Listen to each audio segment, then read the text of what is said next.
What's going on, everybody? It is Maxwell with the Virtual World Society podcast here in Long Beach, California. 6,000 strong this year at AWE 2024. And of course, that includes the legendary Alvin Graylin. First and foremost, congratulations on being inducted into the XR Hall of Fame. Thank you, Maxwell. It's just an honor to be among that group, and thank you for inviting me. Of course. Let's talk about all your success, including our next reality, right? So what has the reaction been? What are people thinking? What are people saying? I'm really glad the book is out. Finally, the hardcover just came out a week and a half ago.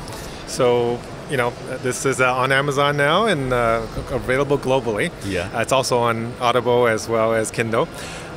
Feedback's been amazing. I mean, pretty much everybody who's actually read it have all come back and said, wow, I learned something new. I like the perspectives. You really opened my eyes, things like that. So, yesterday we had a signing event with Louis together, and it felt so good to have people come up to the table and just was telling us how it affected them.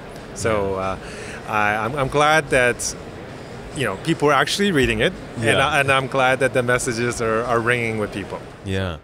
So our next reality, we had talked about it previously before on our last interview, talking about a AI-powered metaverse, right? So the metaverse as a concept now changed to spatial computing, but then back to metaverse. So it seems like there's a misunderstanding with the general public a little bit about what is the right word to use. Would you say spatial computing and metaverse are kind of the same thing? They're really not. Honestly, they're different parts of the layer. Now, Avi Barzev put out a really nice chart probably about a month or 2 months ago that essentially shows that the metaverse is really the content layer, the network layer of all the virtual worlds, which is kind of what we've been talking about. But spatial computing is the interface layer. It's the 3D layer of how you interface, how the compute happens. Yeah. Right? In fact, the XR is the kind of primary interface that it would then go through. So there's kind of multiple tiers that I guess are on top of each other. So it's not a direct replacement,